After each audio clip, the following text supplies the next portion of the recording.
Salut, prieteni! Astăzi vă invit în bucătăria mea pentru a pregăti împreună ardeiuți în oțet, perfecți pentru a ne condimenta iernile. Știu că mulți dintre voi, ca și mine, adorați gustul picant. Și ce poate fi mai bun decât niște ardeiuți crocanți și aromați? Hai să-i pregătim acasă în bucătăria noastră, astfel îi vom avea mereu la îndemână. Pentru această rețetă avem nevoie de ardeiuți proaspeți. Puteți alege orice soi vă place, de la cei roșii la cei verzi sau galbeni. Spălăm bine ardeii și le tăiem condițiile dacă este necesar. După ce i-am spălat bine, îi transferăm pe un prosop și îi lăsăm să se zvânteze.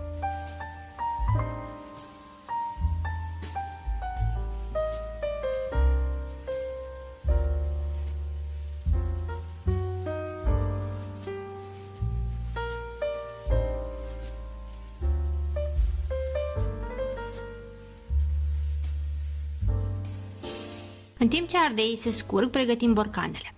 În fiecare borcan adăugăm câte o lingură de piper boabe,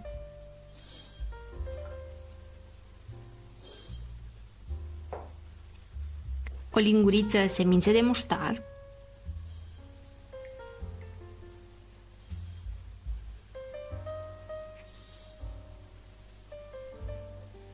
șase-șapte căței de usturoi,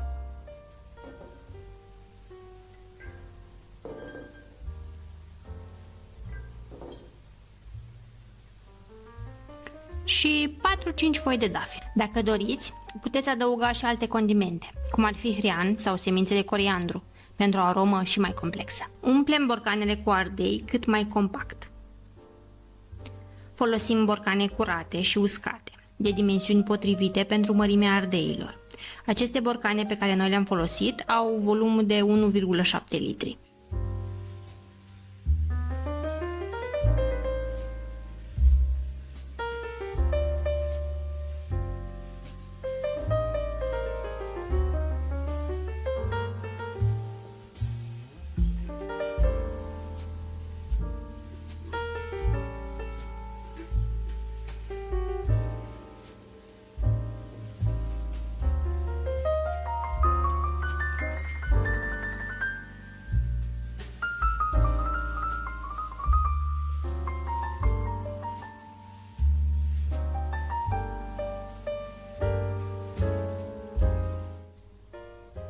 Acum să pregătim marinada. Într-o oală adăugăm 1 litru de oțet de 9 grade, 1 litru de apă, 250 de grame de zahăr și 120 de grame de sare neiodată. Combinăm toate ingredientele și le încălzim până când zahărul și sarea se dizolvă complet. Marinada fierbinte va ajuta la conservarea ardeilor și le va da o aromă deosebită.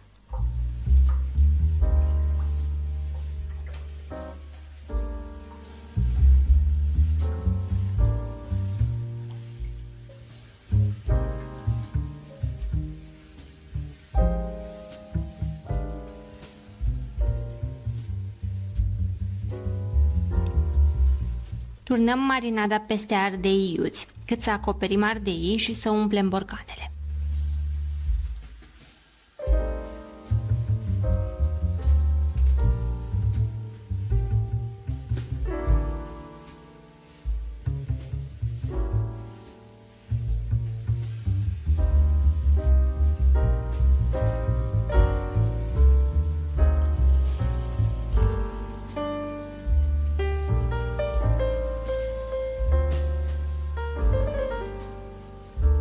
Acoperim gura borcanului cu hârtie de copt sau folie alimentară, apoi înfiletăm bine capacele.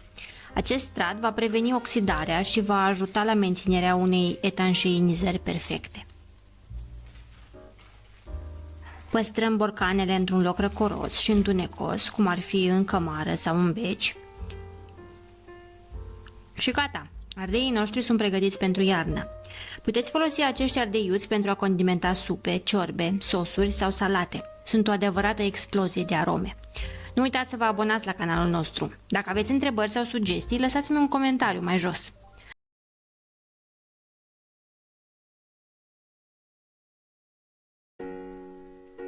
Salut, prieteni! Astăzi vă invit în bucătăria mea să pregătim împreună o rețetă clasică, dar mereu apreciată, castraveți în saramură. Haideți să începem! Spălăm castraveții. Avem nevoie de aproximativ 3-4 kg de castraveți. Vom folosi un borcan cu un volum de 5 litri.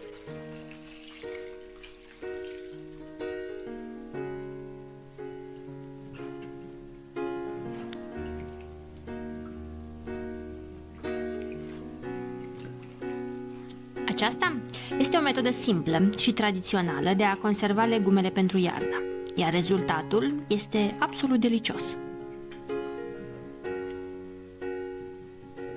Transferăm castraveții spălați bine pe un prosop și îi lăsăm să se zvânteze.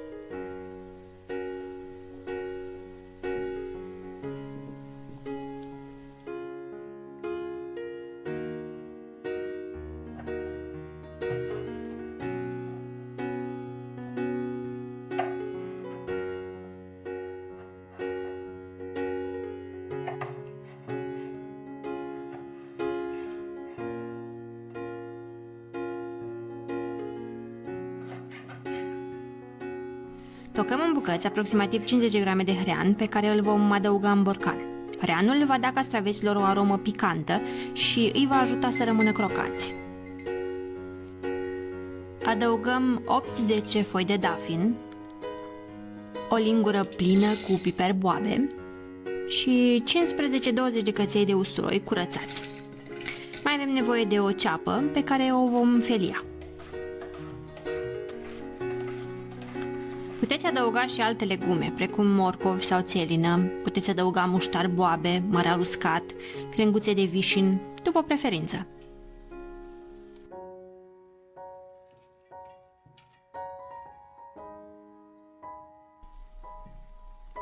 Așezăm castraveții în borcan. Eu prefer să înclin borcanul, așa pot să îi așez mai bine.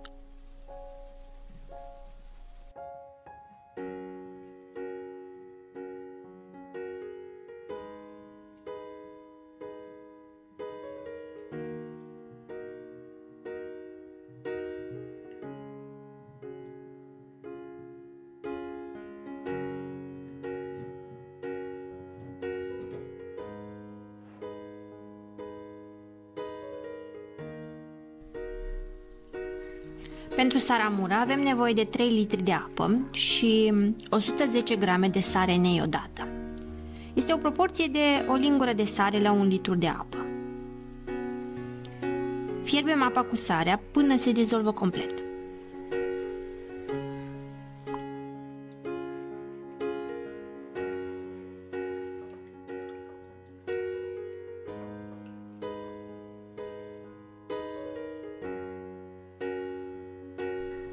Lăsăm saramura să se răcească puțin.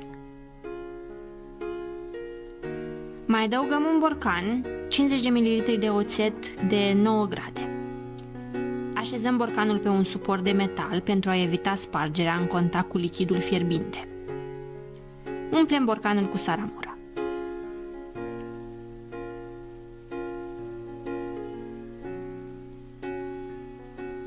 Este important ca saramura să acopere complet castraveții.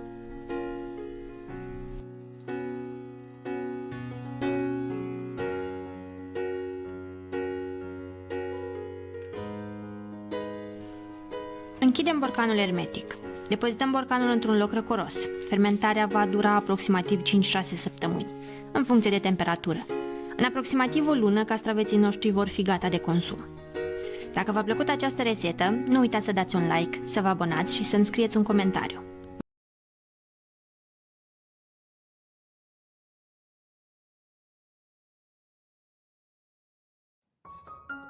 Varza murată este o garnitură sănătoasă, plină de vitamine și probiotice, care poate fi integrată cu ușurință în alimentația zilnică.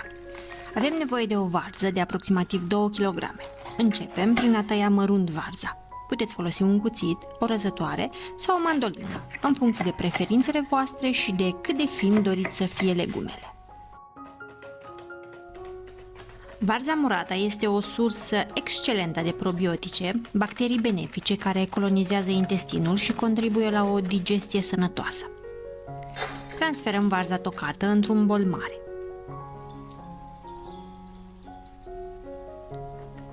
Tocăm 2 ardei roșii, noi am folosit tot mandolina. Știați că varza murată conține vitamina K2, esențială pentru sănătatea oaselor? Această vitamină ajută la fixarea calciului în oase, prevenind osteoporoza. Mai avem nevoie de 2 morcovi, compușii bioactivi din varza murată au proprietăți antiinflamatorii, reducând riscul de diverse boli cronice.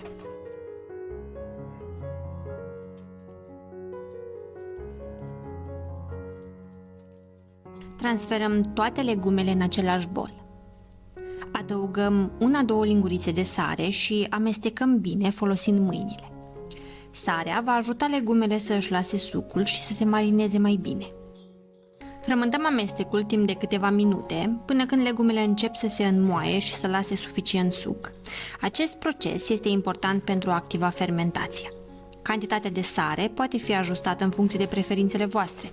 Pentru cei care preferă gusturi mai intense, puteți adăuga un ardei iute sau o bucățică de hrean ras. Varza poate fi considerată un superaliment, în special sub formă de varză murată. Bogată în vitamine, minerale, conține compuși antioxidanți care ajută la combaterea radicalilor liberi și la protejarea celulelor.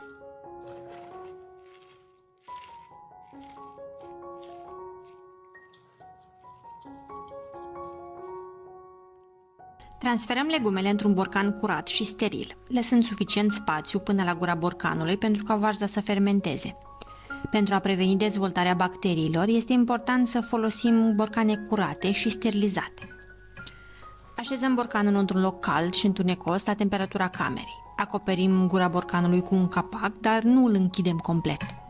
Lăsăm varza să fermenteze timp de 2-3 zile. După ce fermentația este gata, transferăm borcanul în frigider. Varza murată se poate păstra în frigider timp de 2-3 săptămâni. Și cam asta a fost despre varza murată. Sper că v-am făcut poftă și că o să încercați rețeta mea. Dacă da, nu uitați să-mi spuneți cum v-a ieșit. Și dacă nu, poate vă inspiră să creați propria versiune. Nu uitați să vă abonați canalului nostru, astfel veți fi la curent cu toate noutățile. Apăsați pe clopoțel ca să primiți notificări și hai să gătim împreună. Până data viitoare, să mâncați sănătos și să vă bucurați de viață!